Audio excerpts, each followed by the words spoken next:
1 दिन 2 दिन 3 दिन के अंदर सारे फैक्ट सामने आएगा, तब आप लोगों को पता चलेगा।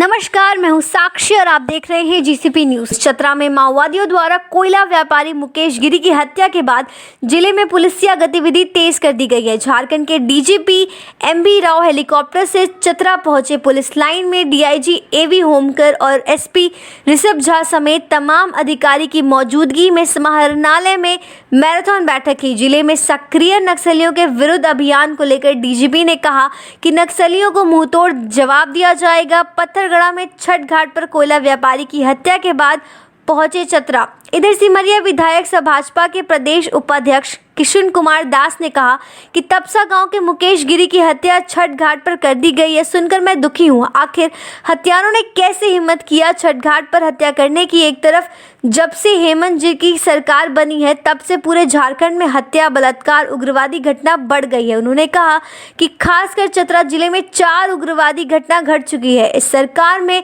उग्रवादी बेलगाम हो गए हैं। सरकार भी नियंत्रण खो चुकी है। माननीय राज्यपाल महोदय से मांग करता हूं अविलंब झारखंड सरकार को बर्खास्त करते हुए राष्ट्रपति शासन लागू किया जाए एवं मृतक के आश्रित को सरकारी नौकरी एवं 25 लाख मुआवजा अविलंब दिया जाए। चतरा जिला में माओवादियों की बढ़ती गतिविधि और लगातार घट रही घटनाओं से लोगों में खौफ व्याप्त है।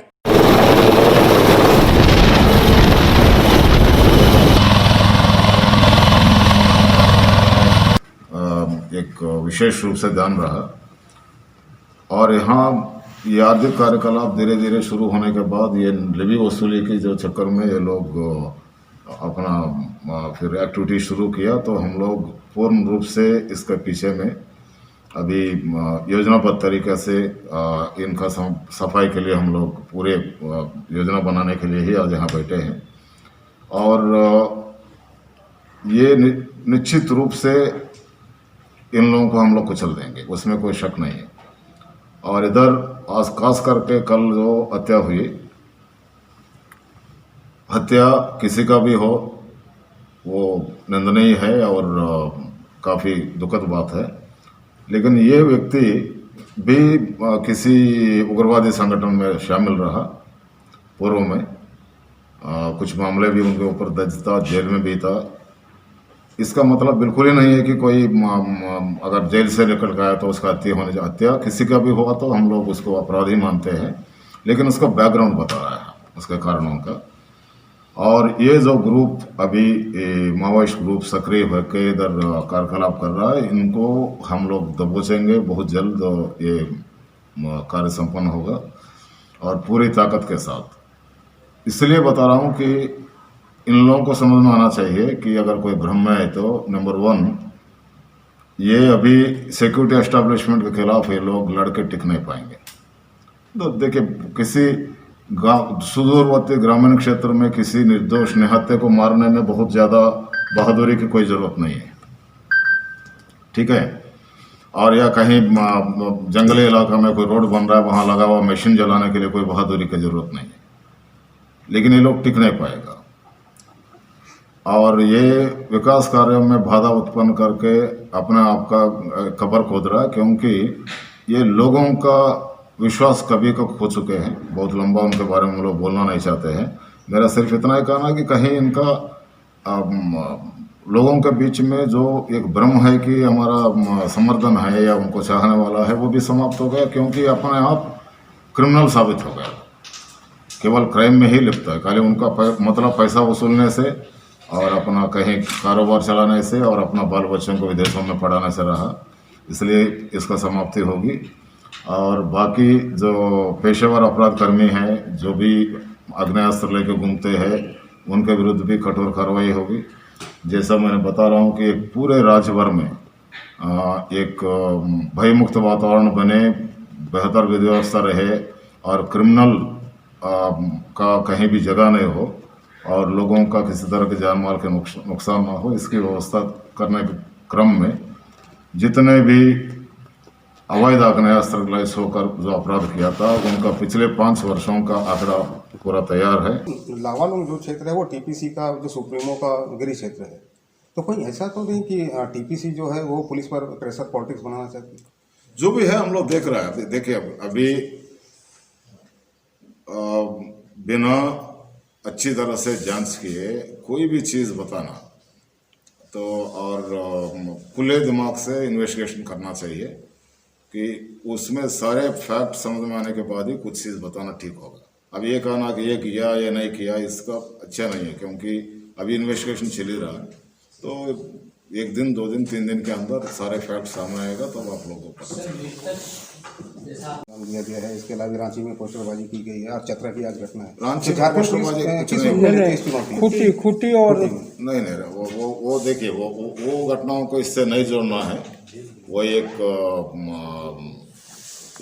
ठग लोगों का गिरोह एक सक्रिय है, तो उसको आपको बहुत जल्द उसकी सच्चाई पता चलेगा। अभी कुछ चीज़ ऐसा होती है कि पुलिस का मजबूरी है कि सच्चाई हम लोग जानते हैं और सार्वजनिक रूप से उसको उजागर करने से कुछ लोगों का सामाजिक प्रतिष्ठा नुकसान होती है। कहीं कहीं कुछ महिला लोगों के प्रतिष्ठा पर दाव लगते हैं और कुछ सी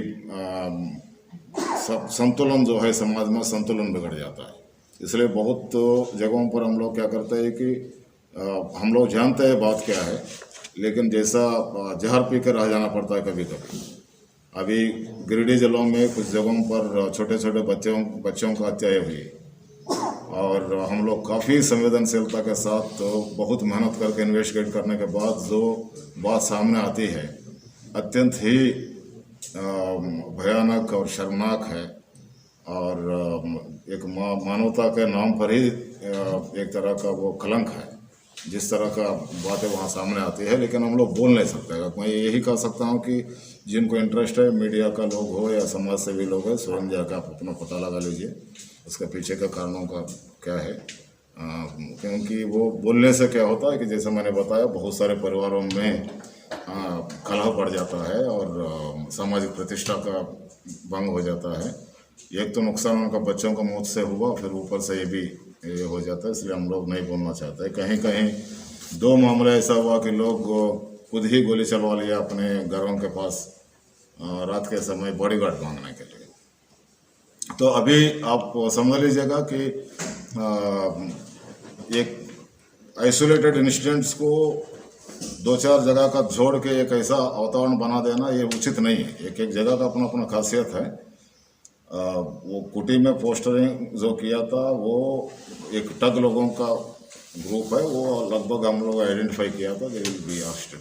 इस घटना में सारे फैक्ट्स सामने आने के बाद एक बार फिर ब्रीफिंग लोगों को लड़ने के लिए खुला छोड़ दिया है। ये देखेंगे और अग्नेयास्त्र जो यूज़ करते हैं इसकी ओरिजिन कहाँ है। वो कहीं तो बनता होगा तभी तो इसका हाथ में आया। कोई इलाका सप्लाई कर रहा होगा। वो बनाने का अगर हम झारखंड का क्षेत्र में हैं तो उसको हम लोग बस्ट करना चाहिए। ये सप्लायर जो है उसको पूर्ण रूप से उसका सप्लाई नेटवर्क को ध्वस्त कर देना है। ये मूल रूप से हम लोगों का कार्यप्रणाली है। आप देखे हैं कि विगत दिनों में हम लोग जितना भी अड्डाबाजी करने वाले हो, नशीले पदार्थ बेचने वाले हो, इलीगली शराब बना के बेचने वाले, इन पर हम लोग कार्रवाई शुरू किए, लगातार चलते रहेगा।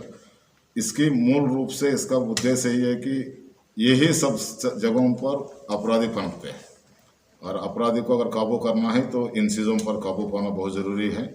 और मैं आपके माध्यम से चतरा के लोगों से अपील करना चाहूँगा, चतरा जिला का, कि आपको अपराध कर्मियों के बारे में, अपराध के बारे में, खास करके अवैध आग्नेयास्त्रों को लेकर घूमने वालों के बारे में कोई सूचना अगर देनी है तो हमारा मोबाइल नंबर पर आपको मैसेज कर सकते हैं, व्हाट्सएप से, सिंपल मैसेज से, कॉल करके बता सकते हैं।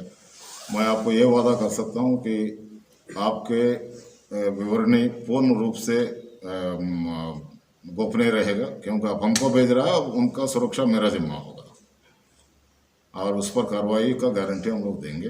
और इससे जन भागीदारी भी कानून व्यवस्था बनाने में बढ़ेगा। और एक चीज़ इससे लोगों को भी समझ में आना चाहिए कि आपकी सुरक्षा और आपके जान माल की रक्षा करना पुलिस का प्रथम कर्तव्य है।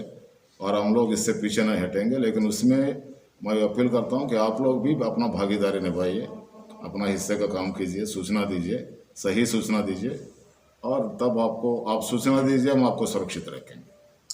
इसमें क्या पुष्टि करते हैं सर कि ये माओवादी घटना है? माओवादी घटना है, ये एमसीसी ने घटना को अंजाम दिया, इसकी पुष्टि करते हैं? अभी तो देखिए, ये इन्वेस्टिगेशन की बात है। जहाँ तक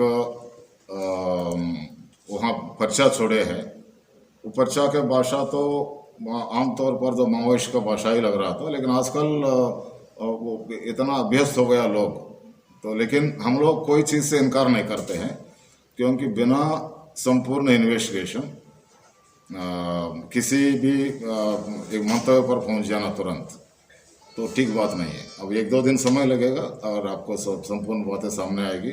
एक ही बात है कि मृतक का भी आपराधिक इतिहास रहा और उग्रवादी संगठनों से संबंध रहा, क्योंकि 17 CLA एक्ट में भी वो जेल गया था।